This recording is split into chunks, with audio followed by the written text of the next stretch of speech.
All right, should we get started? Let's do it. Episode 5 of Now I Know. What are we calling today's episode? What's our title for the episode today? Oh man, should we call it refractive cases? Is that too I like basic? it. Refractive case presentations. Yeah, I like that. Yeah. Refractive case presentations. Perfect. All right. So we're going to cover 5 or 6 or however many we feel like as we get going. Mhm. And we'll try to cover it from a patient perspective, a patient coming in for an evaluation. And we'll kind of cover it on a general level. And then we'll also, and this is just generally probably going to happen, but get into kind of the nitty gritty of the med student and resident level as we go along. But we'll try to save some of that for the end. No talk of higher order aberrations until minute 40. So we'll kind of keep it general, and then we'll zoom in Matt Hirabayashi to talk about spherical aberration. Oh man! All right. Well, episode 5. Now I know. Cue the intro music.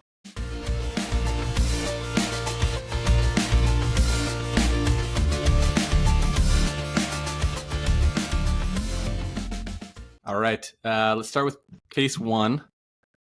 And if you want to bounce back and forth, what do you think? You just want to bounce back and forth? That's a great format. Cool. Yeah. All right. So I'll give you the first one if that's cool. Yeah, that sounds great. All right. So I am a 22-year-old patient. I'm coming in for a refractive evaluation with Dr. Koushik, and I'm a -4. I wear contact lenses. This may be actually exactly me 10 years ago. This could be me. Yeah. Basically, -4 to -5 in that range. Contact lenses. For me personally, I was becoming more and more contact lens intolerant. Probably because I was not trustworthy in wearing contact lenses. I'd wear them overnight. I'd sleep in them. I'd get irritated by them. Yeah.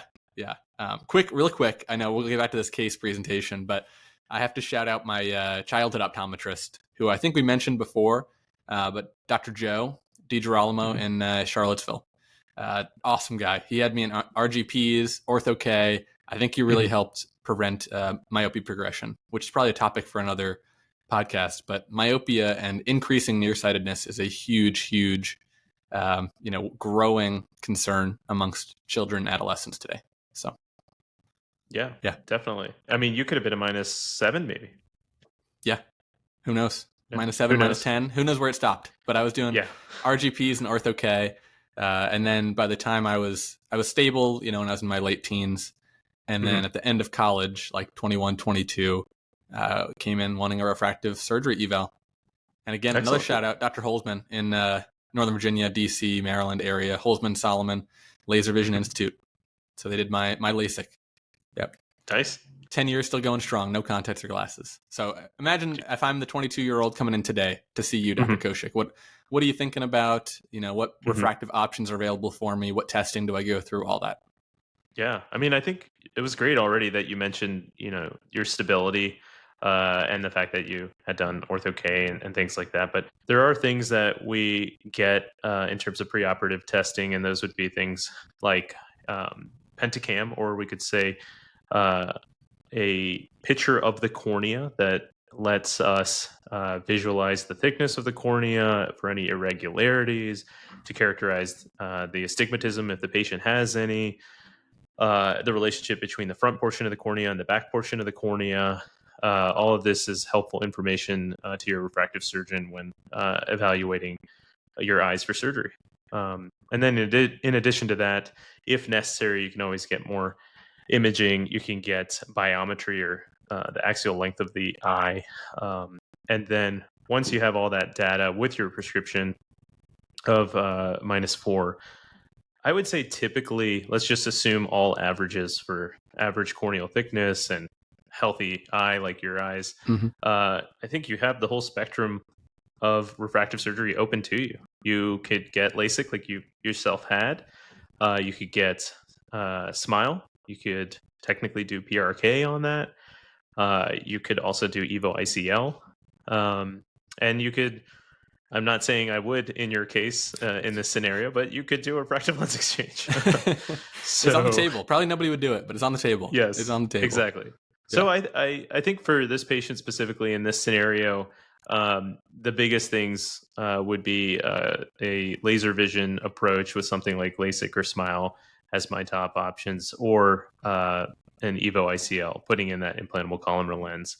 And I don't think you could go wrong either way. I think it's just going to come down to educating the patient making sure they understand the procedure that they're having and risks and benefits of both, and then making a decision based off of that.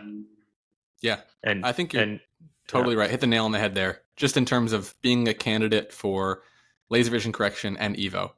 Laser vision correction encompassing LASIK, PRK, and SMILE.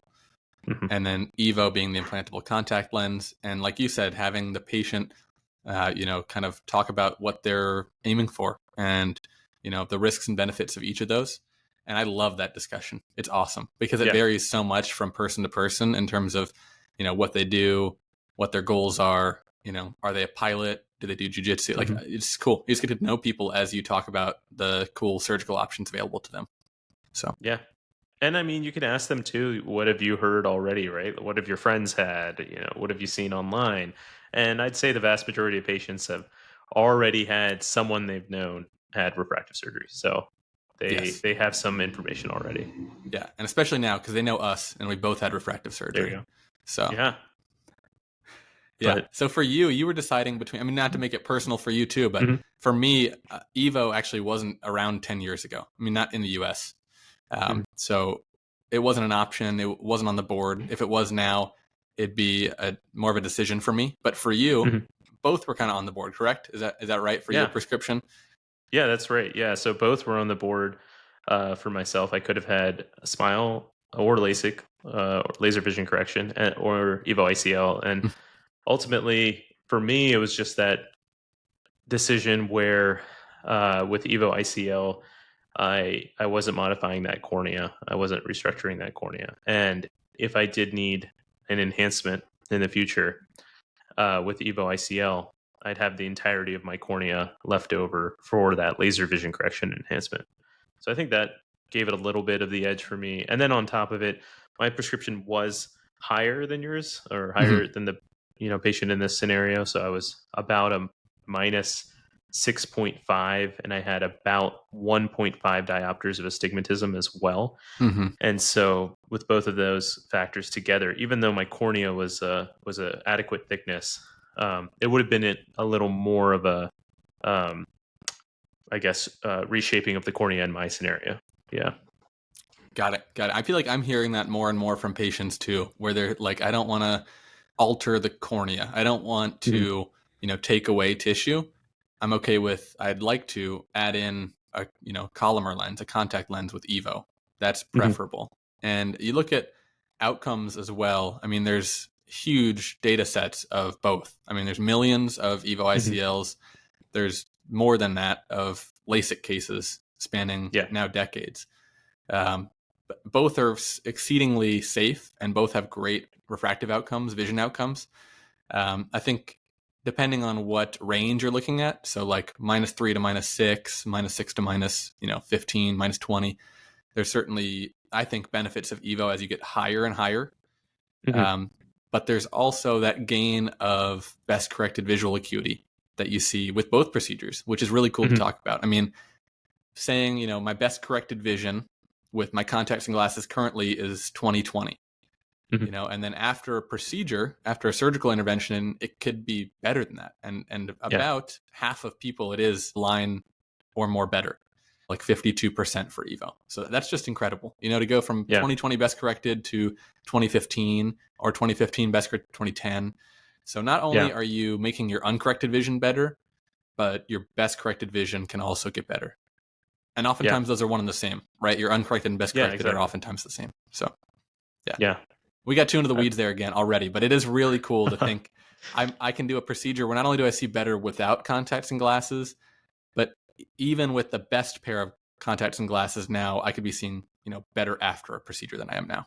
So I mean, it's wonderful. And so I think patients, it's a great time for patients, right? They have all these options available to them. So it is truly a life-changing experience. Yeah. All right, should we go on to case 2? We didn't make a decision for case 1, but it comes down to the patient making that decision, which is nice. Your surgeon might say you're not a candidate for LASIK, or you're not a candidate for SMILE, but you are for Evo, and that kind of makes a decision for you based on what we're seeing, or vice versa, right? So it just depends. Depends on certain parameters we're looking at, certain measurements, your prescription, kind of the shape and depth of the eye, if you will, just those measurements we look at. Yeah. Well, let me ask you the second case then. Cool. So we have a 34-year-old, minus 17 diopter, so very, very nearsighted. And they were told they weren't a candidate for LASIK at another refractive practice about 10 years ago. So when they were 24, they were told they were not a candidate. But now they're coming to see you, Dr. Barry, and they want your opinion and your advice. So what do you say to them? I quote Dr. Koushik, and I say it's an exciting time to be a patient right now. Because now compared to 10 years ago, there are options now that are well suited to this patient potentially, again, depending on the measurements and parameters of their eye. But, I think looking at a whole patient population, at least 2/3 or more of people are going to have the right measurements to qualify for EVO in that case. And that's that's where my head goes to immediately. My thoughts go to a minus 17 diopter, and this again is for our engineering colleagues out there. Where the focal point is for a minus 17. So a minus 1 diopter is at 1 meter, and so with the inverse of that, let's say a minus 17 is almost a minus 20, right? So it'd be like 1/20th of a meter. So just so close to the eye. And shout out again. I know there's lots of shout outs this time, but engineering colleague number 1 is my girlfriend Tori. So that's nice. The reason why I did the diopters and meters. So she's our number 1 fan on the podcast too. So that's unless awesome. Jen is trying to be number 1 fan. No, I think Tori probably beats Jen. Okay, number 1 fan. Jen named the podcast though, so that's pretty big. Yeah, that was very helpful. Yeah, I think she's really happy about that. So for minus 17, we're talking really EVO for that age range, anywhere between 20, 21, and like 45 or so. So that's where I would start counseling the patient, see if they've heard about EVO. If not, there's some serious education there, because if you're going from no knowledge about a procedure to, considering it for your eye, there's, I think, understandably a lot of information that you want to learn about the procedure. Most people I find have heard of LASIK and conceptually understand it's a laser vision correction. Whether or not they understand it treats the cornea or some other part of the eye, doesn't essentially matter. But the distinction between that laser vision correction and EVO, I think, is a good discussion. And I love having that discussion too.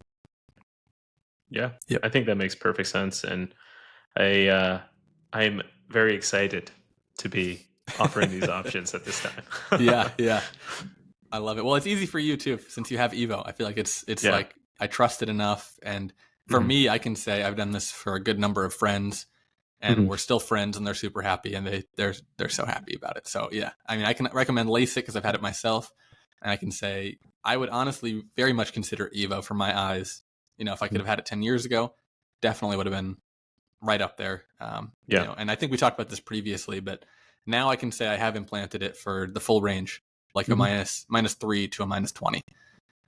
So I strongly believe in it, and all those refractions, as long as they're a good candidate based on their exam and measurements. Refraction alone is not, holding me back anymore. Is that the same for you? I know before I was thinking like minus 8 and above, and then minus 6 and above, and now it's the full range. Yeah, no, I totally agree. I think originally it was positioned as essentially a procedure of necessity, as I've referred to it before, where the prescription's so high, this is your only real option, so we have to do it. Now it's essentially just right there with LASIK and SMILE or other laser vision corrective options, where it doesn't really matter so much what your prescription is. If you're a candidate in the other metrics for your anatomy, then we would go ahead and offer it to you.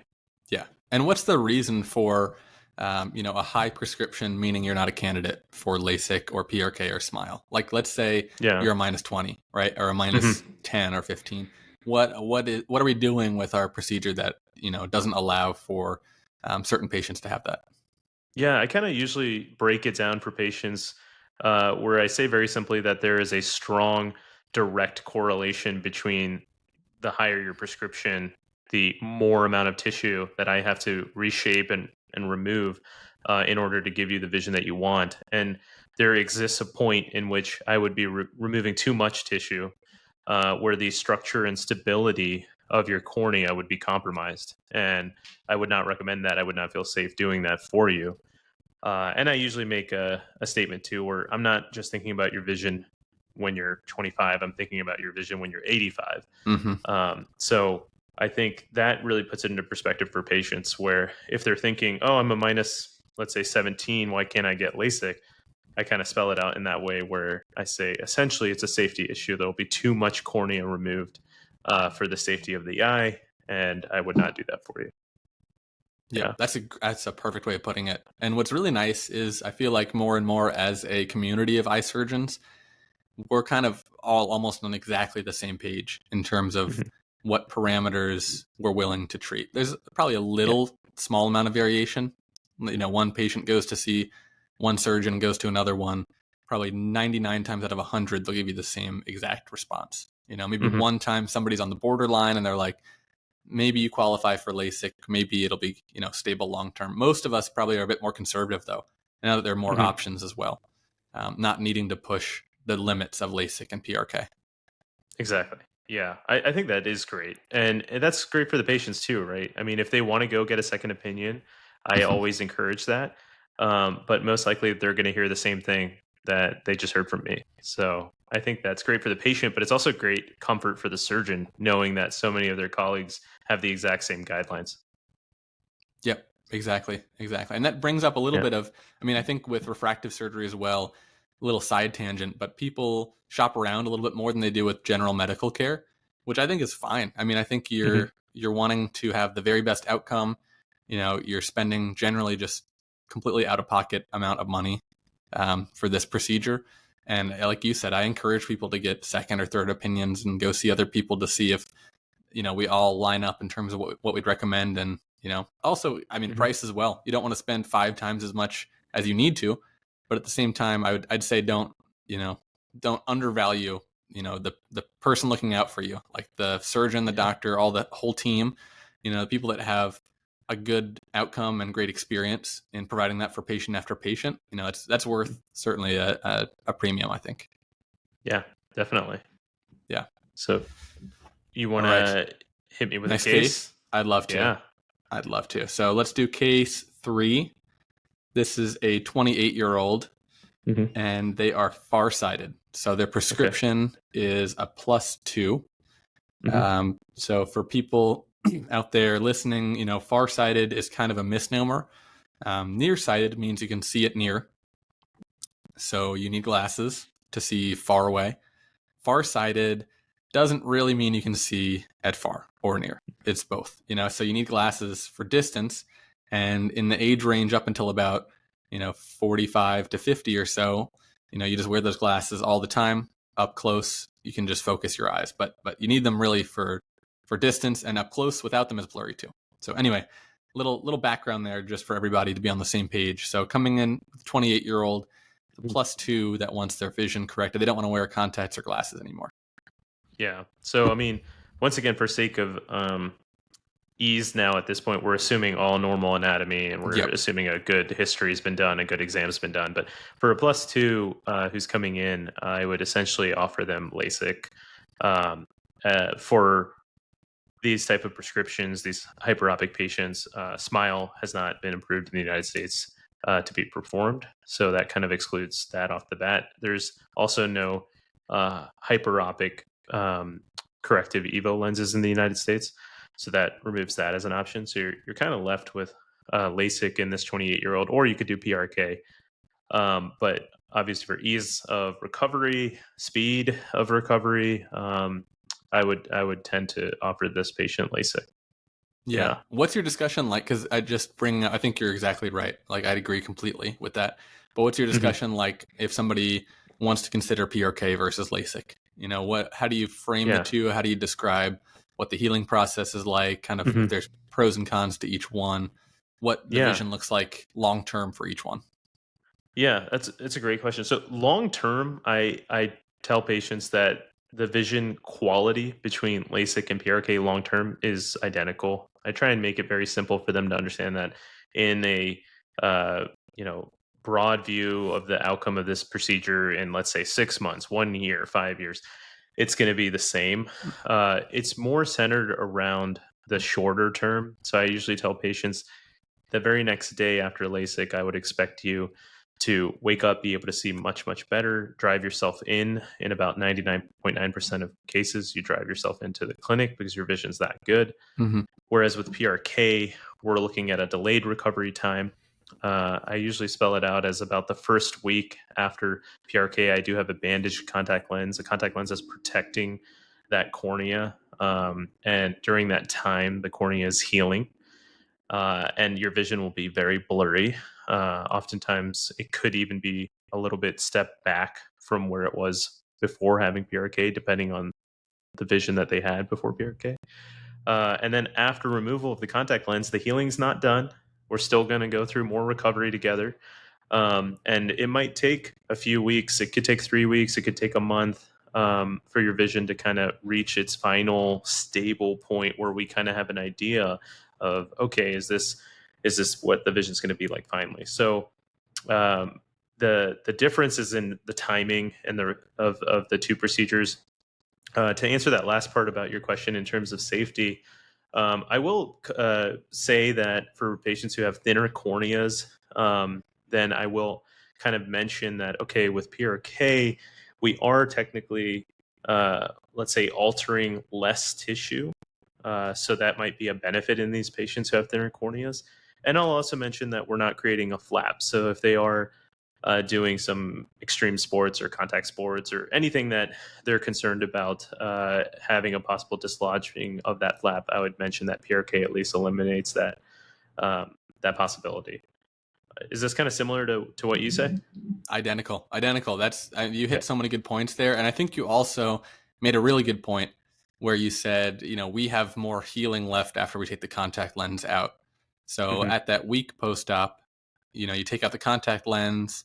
Generally, the epithelium, that skin, I describe it as a skin layer. The skin layer of the cornea has healed back over, but it's I describe it as being lumpy, bumpy. It's just irregular, and it needs to smooth back out. And the thing that I like the most about the way you phrased it is that we have healing left to do, because you're always on the same team. You're there to facilitate and help the patient get better vision. And if they don't have the perfect outcome at 1 week, you're still working together. You're always working together to get the vision that they want. So it's frustrating for me sometimes because we want them to have a perfect outcome at 1 day, and if not 1 day for PRK, then 1 week, but even still, I've had plenty of patients that are like a month out that are like, this is so frustrating. I just want to be seeing better. I'll even wear my contacts or glasses again. And I have to be like, it's not that, it's just the epithelium, that skin layer. How if you have a cut on your skin, first it heals, but then it kind of smooths out, and then any scar tissue kind of just dissolves over time. Same thing for the eye. So some people really don't scar at all, and other people, form keloids and have huge scars. And so some of it is just addressing that over time. Some of that comes down to drops, and some of it is just the tincture of time, just letting things pass, and the vision gets better and better.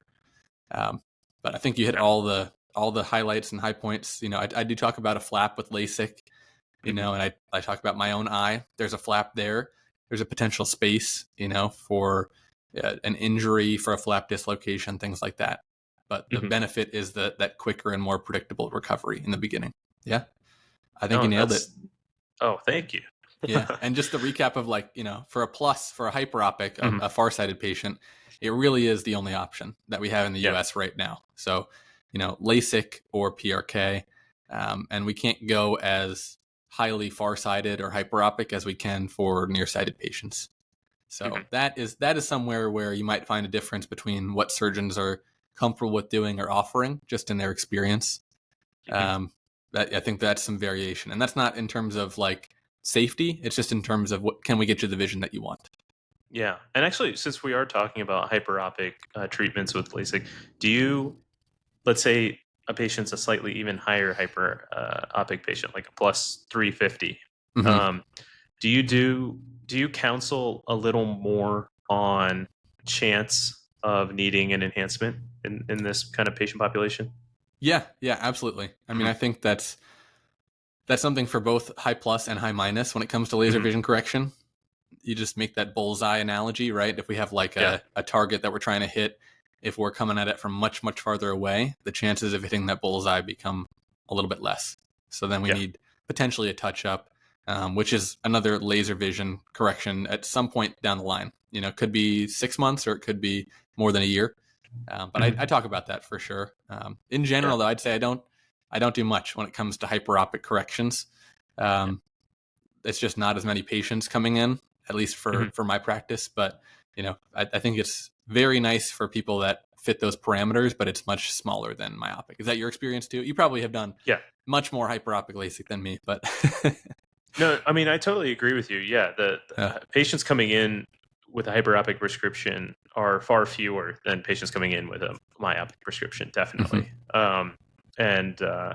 I think you hit the nail on the head too, where when you start going into these extremes of hyperopia or myopia, you just have to educate the patient that there may be the need for this enhancement. And it might not be immediate. It might be delayed, but as long as you have an awareness of it, then you have the right expectations. Yeah. I will say I don't really counsel that with Evo though, because I feel like Evo is so predictable with the refraction and what lens you're putting in. Whereas laser vision correction, we have our algorithms, our laser does a lot of the work to ablate the tissue, and it kind of depends on the tissue response to a certain degree, right? Whereas Evo doesn't require that. It's just, essentially what your contact lens does. So if your contact lens works for you, Evo should work for you. So I don't know if you do the same thing where I don't feel like I'm going to miss the mark on a -18. I feel like I'm just as likely to hit that as I am like a -3 or 4. Yeah, no, that's a great point. And that's why I think so many surgeons view Evo as like a very forgiving surgical procedure. I agree with you. The only caveat I would mention, and I think you would probably agree to, is when you start introducing astigmatism into the mix. Yes. And then we do have to take into account the risk of rotation of a Evo ICL. Yeah, absolutely. Yeah. Counterpoint, which I think you'd agree to as well, is that it's reversible, right? So you can rotate the Evo ICL, or you can exchange it for a different power or a different size, which are all awesome. It happens in less than 1% of cases that are, removed or exchanged. But it's possible. Whereas if you miss the mark, and I'm not saying we do this frequently, but it happens. If you miss the mark with LASIK or PRK, that tissue's been altered. There's still touch-ups you can do, but it's not reversible in the same way. Yeah, definitely. The versatility is such a added bonus to Evo ACL. Yeah. Yep. And the lack of dry eye. I find people coming in saying, I'm worried about dry eye. I've heard, horror stories of certain dry eye things, and I don't want that at all. Which, again, important to note that it's very rare for that to happen with LASIK, PRK, or SMILE. But, it's, I think, in my opinion, less so even in Evo to happen. But both based on studies and on just the theory of the, incision size that we're making, kind of how we're altering the cornea in that way. Oh, definitely. Yeah. I was going to say, I want to quiz you on this next case. Okay. Because it could have been you, and so you probably have a lot of firsthand experience. But let's hear it. Let's say you have a 17-year-old male who's coming in, and he's like let's say he's a -3. He's about to enter college, and seems like he spends equal amount of time indoors and outdoors. So he studies a lot, but he's also out there playing frisbee and Love it. Pick up basketball. So he's doing a lot of active stuff too. Yep. What do you tell this guy? Is he a Cavalier? Is he from Virginia? He's going. He is from University of Virginia for undergrad. That's right. Exactly. Yeah. Right. He's a Wahoo. Yeah. This patient could be me or you. It could be you as well. It could. Yeah. So I'd say at that age range, at 17, and sometimes we're seeing these patients for, like years beforehand, whether they're coming in to us for glasses and contacts when they're children and then kind of growing up and continuing to see us. At 17, I typically don't offer vision correction procedures yet. I will at 18, 19. But I feel like, number one, just age. 18, is kind of where my cutoff is. And then number two is refractive stability. So we were talking about how your vision, your prescription can be changing from year to year. And what we want is stability, what we call refractive stability. So from one year to the next, your prescription's the same, So if we change your vision to hit that prescription, it's going to stay that way.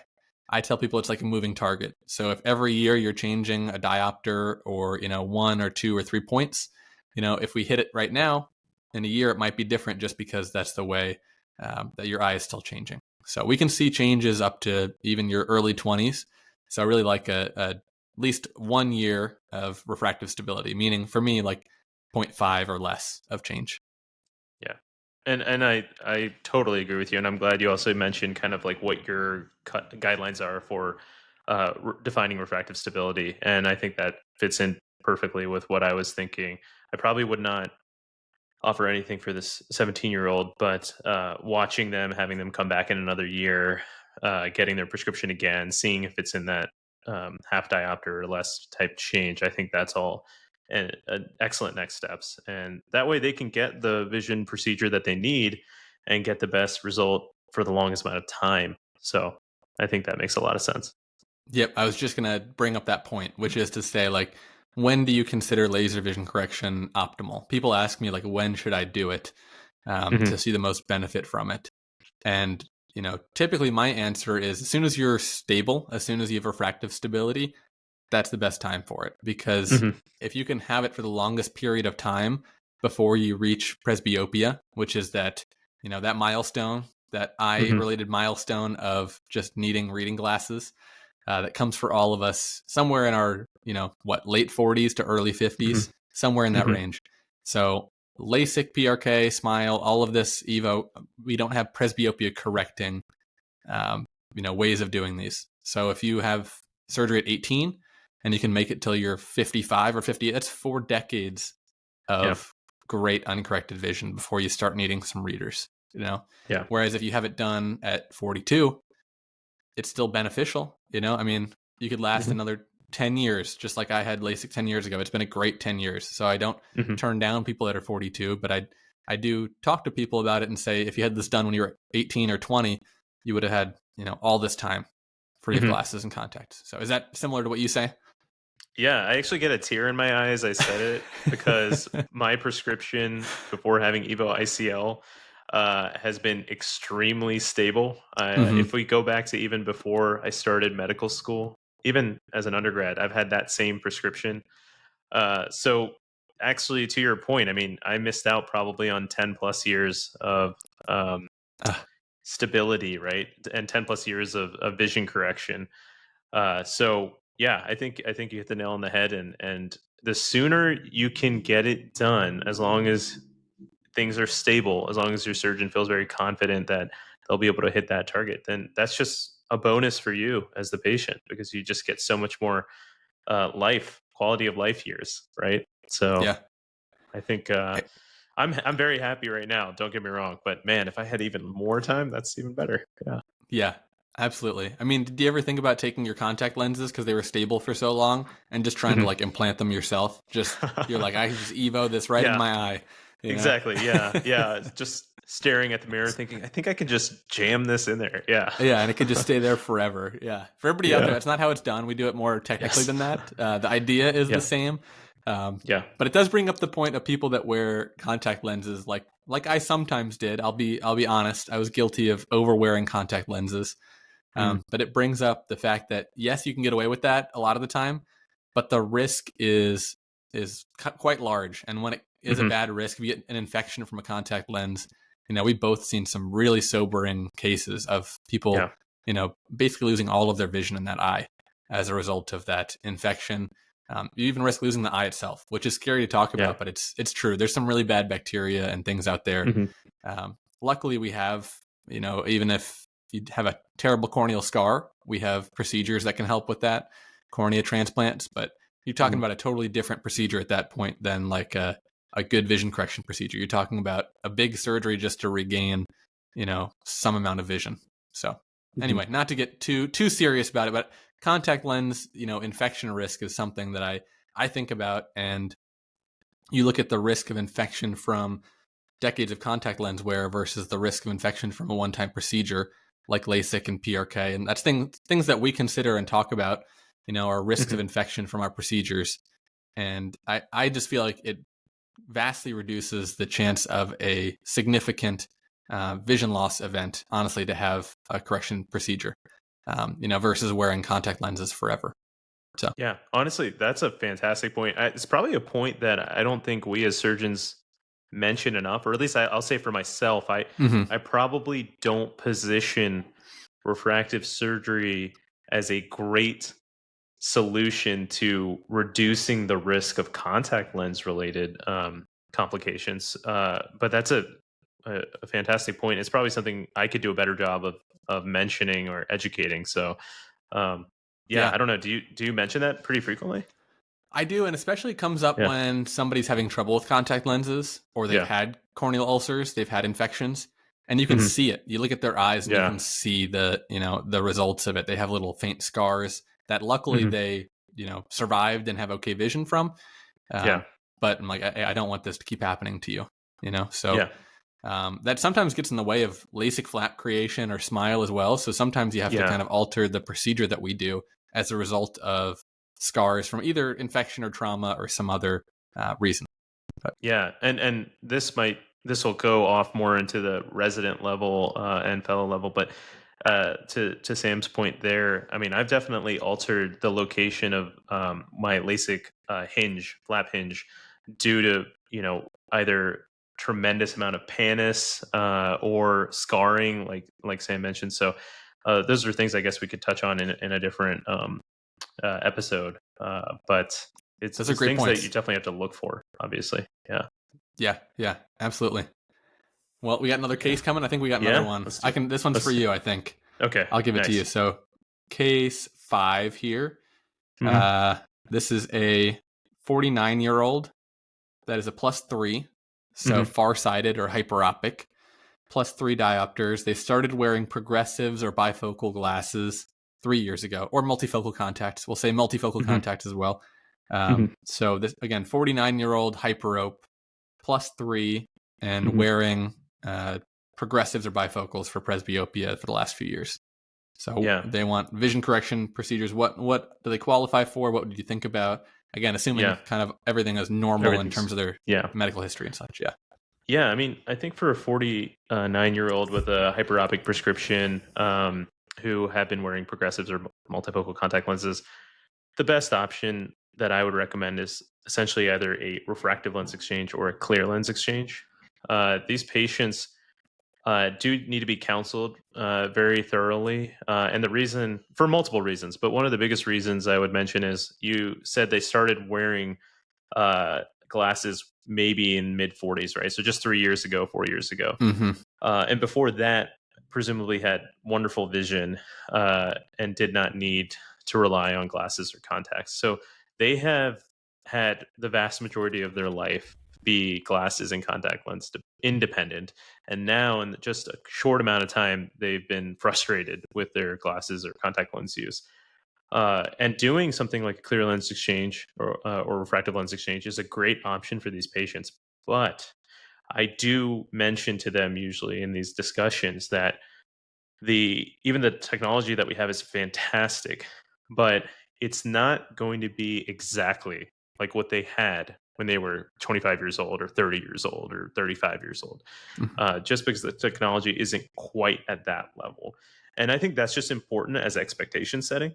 But in terms of directly answering this case in this scenario, I do think RLE is a great option.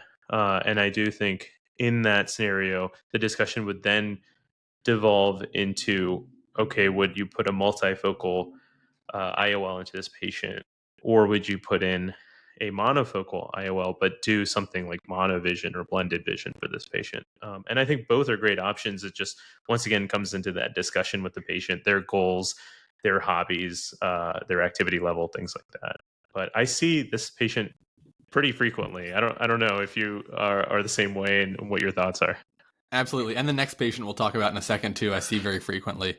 Yeah. Kind of birds of a feather here, but the +3, that means that they really do Mhm. need correction in order to see distance at this point. Maybe they Mhm. had just like super sharp vision they could accommodate when they were younger, and they had like Mhm. 2015, 2010 vision, better than 2020 vision.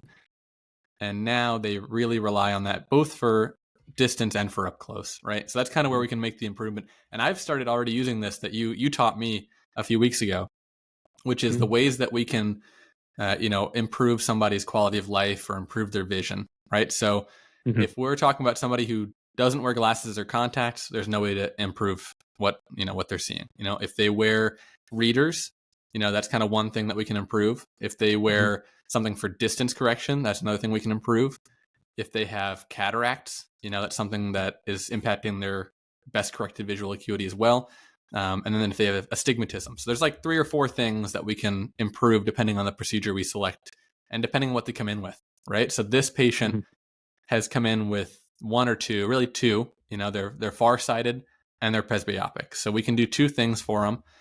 And I find for the vast majority of people, after I talk with them about the options, they have a good understanding and a great outcome as a result of the technology we have. Whereas if we're just doing one thing, like we're correcting only the presbyopia or just a little astigmatism or something, it's the more we can offer, the more of that delta, the more of that change from before and after surgery, the more, the patient is thrilled with the outcome. So again, I took that just straight from you. I've been using it. I love it. I think it's great. A great way to frame it and frame it in our minds too. Yeah, exactly. I mean, I think anytime you're able to solve multiple issues for a patient, their perception obviously is going to be better. Okay, you checked off so many of these boxes for me, and then you as a surgeon also feel very satisfied because you've been able to provide a great service to this patient. So I think for this scenario, they would be very pleased. The next scenario might be a little trickier. I don't know if I bring that one up. I think I know what you're going to say, but Yeah, if please. I said, let's say, a 55-year-old patient, but they really don't need any correction for distance vision. They're essentially what we call plano or no refractive error for distance vision. But they do wear readers, so they are presbyopic. Then they want to come to you, or they are coming to you, and they're saying, Dr. Barry, I am sick and tired of this. I cannot be wearing these readers anymore. They're ruining my life. What are you going to do? First of all, I have a lot of sympathy because I'm like, I don't want to wear glasses either. We'll switch chairs in about, 10 or 15 years when I'm the patient who's like, I can't do this reader thing. We got to find another solution. So we were kind of talking about the solutions already on that previous case of refractive lens exchange or clear lens exchange. It's a lens-based problem. So our solutions are lens-based, whether it's a multifocal lens, or monovision, light adjustable lens, pinhole aperture. There's ways that we can do this that we can offer to the patient. And we can talk about those, pros and cons of doing that on the surgical and a surgeon side. But on the patient side, if you're asking us to just improve your up close, your near vision, while also preserving your distance vision in this 55-year-old patient, it's technologically right now very difficult to do. Very difficult. And there's ways that I've seen tons of these patients. They come in all the time because they're just like, man, I just don't want readers. I've been fighting it. They're holding their phone way out there, and they're just like, I've made the text as big as I can, but I really need readers at this point. What surgery can I have to help with that? And the nice thing is there's non-surgical options we can trial for quite a bit and at least buy some time and see if they work. And they do in a lot of people. Monovision with a contact lens in one eye in your non-dominant eye, multifocal contact lenses with some amount of blended vision. I think, other eye doctors, our optometry colleagues are fantastic with this. They're so good with refraction and, helping out with glasses independence in the way of contact lenses, that they have this all figured out. I think they do a great job, and I try to emulate them, but at the same time, I'm also like, I don't do contact lenses enough. I generally send you there. I usually send you to one of our fellow eye docs that really specializes in contact lenses and can go over those options well with you. Now, if it comes to splitting hairs on surgical technique, and we can talk about that all day.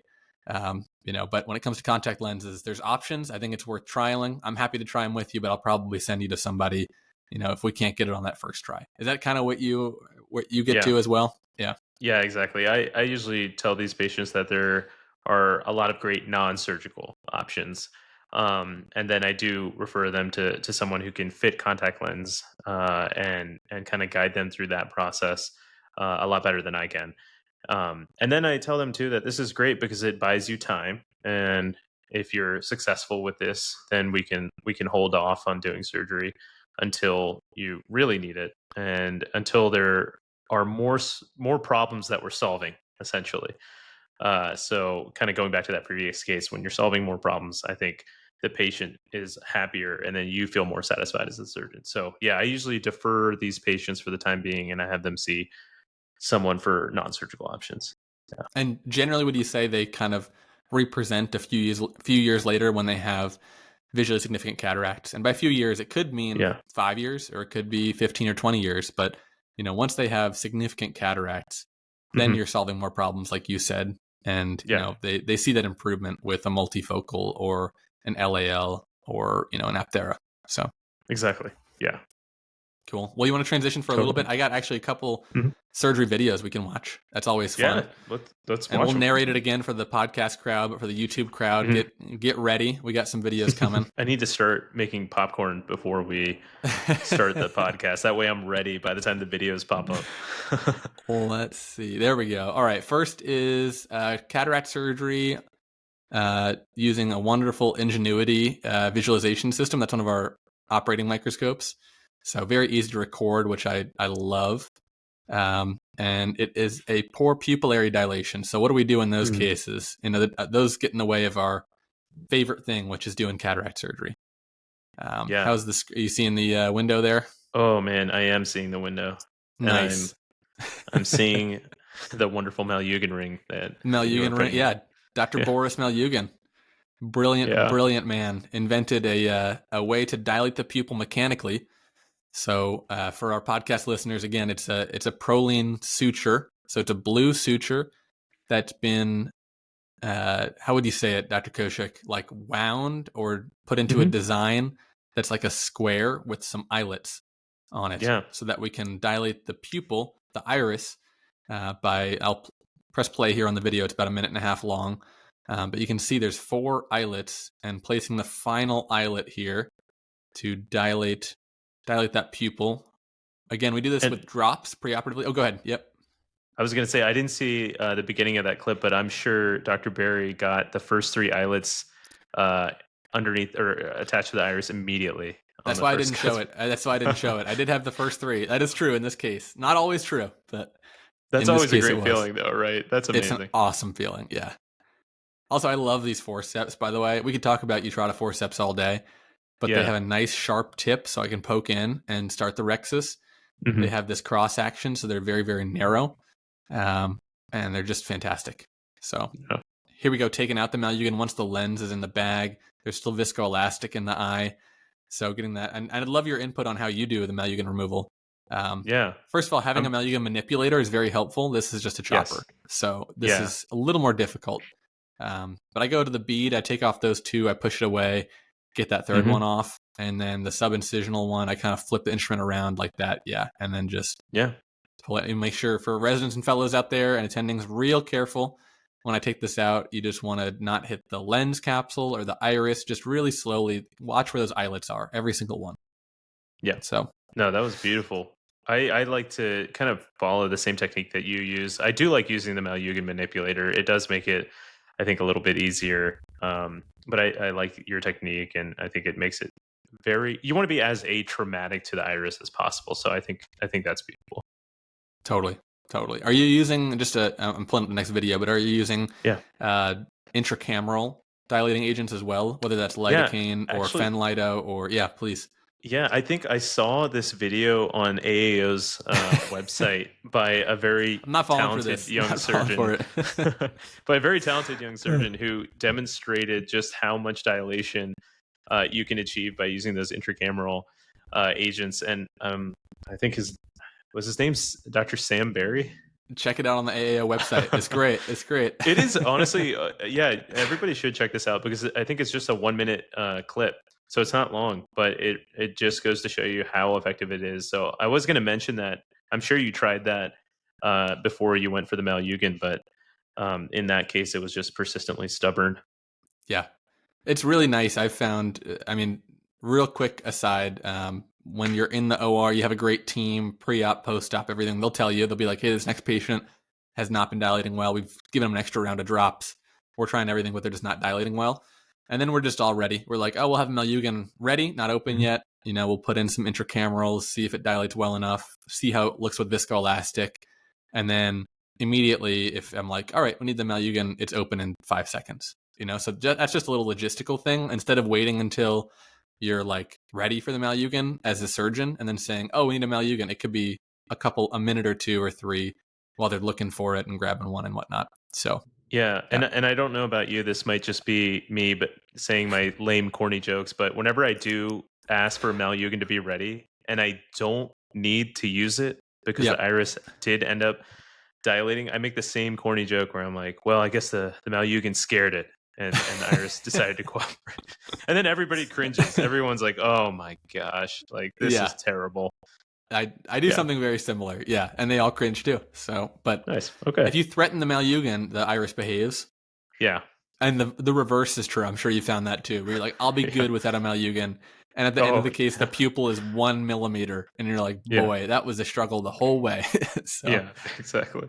Yep. All right, this next short case, again, about another minute, but I just wanted to show the NGenuity scope here. Actually, let me back this up. There we go. So this is looking at MIGS mode. So, and you're using a hands-free gonio prism. I love that. Yep, big fan. Yep, and here's the regular, and then you can see regular, and then MIGS mode. It just enhances the TM. Where the structures are that we're doing microinvasive glaucoma surgery or MIGS procedures for. So these are procedures that we combine with cataract surgery, since we're already there inside the eye.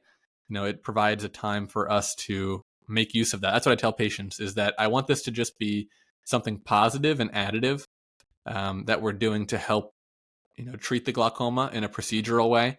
And if it's anything that becomes less than straightforward, or we're having difficulty, we just don't do it, because cataract surgery alone is a glaucoma procedure. It's lowering IOP by nature of removing our natural phakic lens. So anything that we can do MIGS wise on top of that for a patient that's on drops or is ocular hypertensive, that we suspect has glaucoma, I think that's a benefit. What do you think about that? Yeah, no, I totally agree with you. Doing cataract surgery itself is helping. So you can view it as a IOP lowering procedure. The other thing I was going to mention there, only as a topic of discussion, I know we're on a different topic for today's podcast, but do you like to do your MIGS traditionally before or after the cataract surgery? I feel so strongly, and then I know surgeons that do it before, and I respect them, and I think they're great. But man, do I feel like after is the way to go. How about you? Tell me, you do it before, don't you? So I 100% do it before. I do it pretty much before all the time. I very rarely will start the case as I'm making my paracentesis, and then I'll think to myself, okay, on this one, I'll do it after. But I would say 9 times out of 10, I'm doing it before.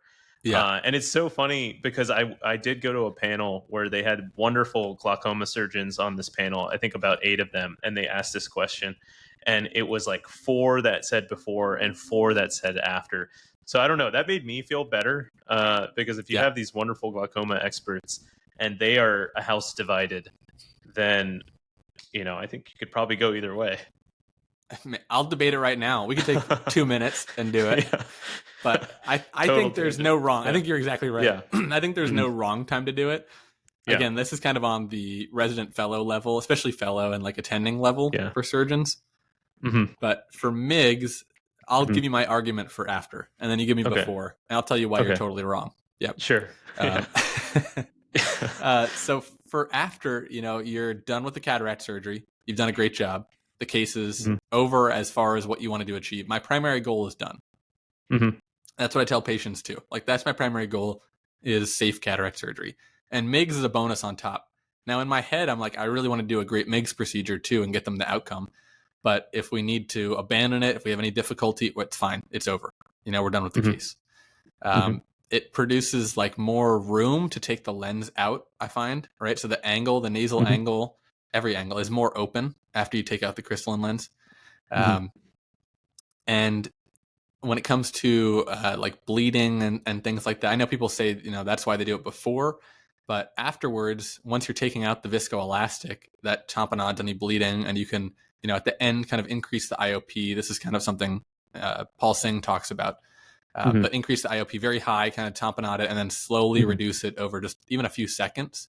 And I really don't have much in the way of hyphemas and things like that. And just to get ahead of why I don't do it before, in theory, I've never had this happen, but I have seen videos of this, is that you're doing a MIGS procedure, and these are sometimes, sharp instruments that are going inside the eye, and you hit the lens capsule, right? Or you have some bleeding that prevents the capsular rhexis from being as easy as it should be. So just the things that I worry about are things that are detrimental to the cataract surgery itself by doing it ahead of time. So I'm sure you've heard all that before, but you still do it for before. I'd love to hear why you still do it before. Yeah. I mean, I think all the points you mentioned are totally accurate, and I respect it, and I see the merits of it. I think, to just give my end of or my viewpoint, I mean, theoretically, if you are doing MIGS, the angle should already adequately be visualized, right at the beginning of the case, right? You've already examined this patient in the pre-op setting. They have an angle that is amenable to doing this type of procedure. So yes, you are getting more space once that lens is removed from the eye, but you don't necessarily need it. So I think that argument is kind of just more of it gives you a little extra room if you would like that to be there, but not a necessity. So I think that is one thing for doing the MIGS beforehand. You still get a great anatomy, a great view. The second thing is also, since you haven't removed the cataract, you haven't introduced any energy into the eye, there's no chance of any kind of change in visualization through that cornea. And I know you're a wonderful surgeon, so you're like using barely any CDE, and that cornea is crystal clear. But I wouldn't say that. I'm just saying, like, just as a counterpoint, just like, okay, the cornea is nice, it's fresh, so your view is actually really good at the beginning of the case. That's a good point. Great point. Yep. And I mean, to the point of blood or heme, every now and then that will happen. But it's, in my head, I'm thinking, okay, I can still do the MIGS. If that happens, I still have, the rest of the case to kind of deal with managing that heme. It's not like now the case is pretty much over, and now I'm like sitting there wondering, okay, now I'm adding a little extra time to try and manage that. That might not be the best justification, and I fully admit that, but it is like something I'm thinking about. My phaco instrument's going to be in the eye. My IA probe will be in the eye anyway, through the stages of cataract surgery. And during all those times, I can kind of deal with heme and remove heme and things like that. So that's another thing. And then the final thing, which is silly, is it's kind of like when you have a great meal and you have a wonderful steak, but then you have your like asparagus there too. Even though MIGS is great, I feel MIGS is the asparagus. So I just want to eat the asparagus and save the steak, which is the cataract surgery, for the end.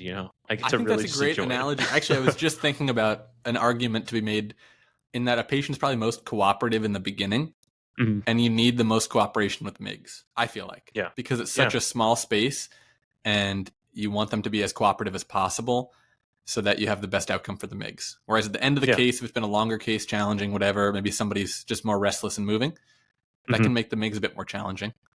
So for everybody listening, you've pretty much come around in the past 2 minutes to doing MIGS at the beginning. Is that what I'm hearing? I've just decided I'll just do the cataract surgery in 2 minutes, and that way they're still fresh. Yeah. Yeah, that's awesome. Yeah. I love that. That's what I've decided now. Yeah, just become a much more efficient cataract surgeon for every case, and then the MIGS will be, even more straightforward. But exactly. Yeah. And no CDE. No CDE, just no CDE, crystal clear corneas. Yeah. Yes. Oh, that's awesome. Yeah. That's great. We'll re-record this in like 10 years and see where we're feeling, MIGS before or after and what we're doing. So that would be really interesting. Yeah. To hear what we say.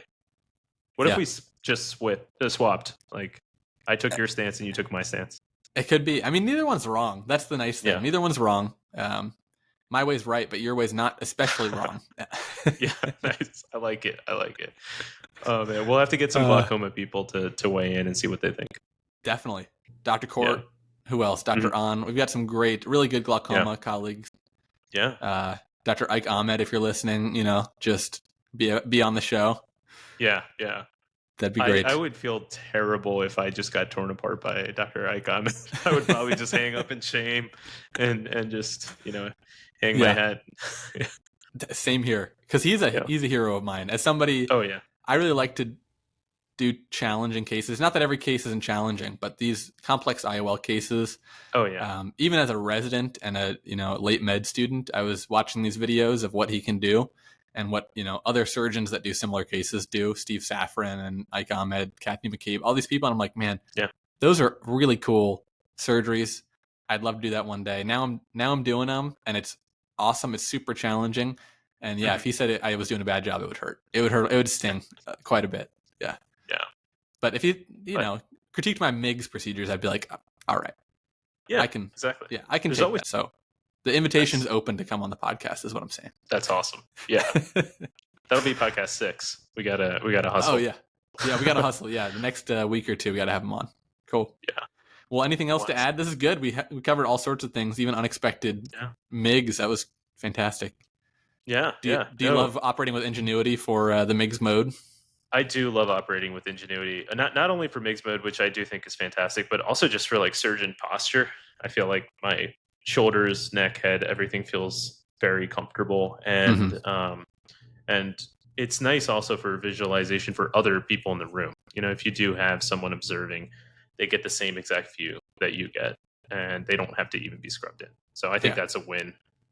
Yeah. I'm sure you've had that experience in the OR where somebody's observing you, whether it's another eye doctor or a fellow or resident, anybody coming in, and they're like, wow, like just a wow moment. Like, I can't believe the depth of field. I can't believe how different this looks from what you see versus what we normally see, like on a computer screen, when we watch a video or what we see up on the monitor. I mean, they're just like blown away. Yeah. And they understand why we love what we do. It's so cool. Very, very cool. Yeah, it is totally cool. The only recommendation I would have for a tip is when we record our videos as surgeons from NGenuity, have an option as a 2D mode. Because already done. Oh man, I'm learning stuff. That's perfect. Dude, there you go. Yeah. Look at that. I get to break the news to you. That is fantastic. So exciting. I mean, for so long I've been downloading these 3D files and like splitting the image or splitting the video feed into right and left eye, or right and left view, but oh man, I gotta change it up then. That's awesome. You can choose right eye. You can choose left eye. I told Dr. Hirabayashi as well. He was stoked as well. He's like, it's one of their new software upgrades. Which shout out to Alcon for awesome software upgrades that are included with NGenuity. You don't have to pay extra. Always love that. Yeah, they really are. I mean, they're a fantastic company. Nobody has to hear that from us to know that, but I think they're super supportive of residents, fellows, the whole industry. So. Yeah, that's fantastic. I've enjoyed it, but great episode. The file size is so much smaller when you start talking about just one versus the 3D. But dude, I can't wait. I haven't done this. I think this is right around the corner. But recording those 3D cases and then like wearing a wearable headset and watching them in 3D back. I always watch them in 2D back, but man, I could spend hours. That could be a whole day. That's how my weekend is spent. Level. Yeah. We'll start having meetings that way, maybe. I mean, that would be huge for virtual meetings to watch that way. That would be amazing. Yeah. Man, who's going to know what's going to happen in 5 years? But I could see something like that being within the realm of possibility for sure. Agreed. Well, great episode. Episode 5, 6. Gosh, I already lost track. 5. Episode 5. I think it's 5. Of Now I Know. Thanks for tuning in. Thanks, Yeah, Ed. thank you, guys.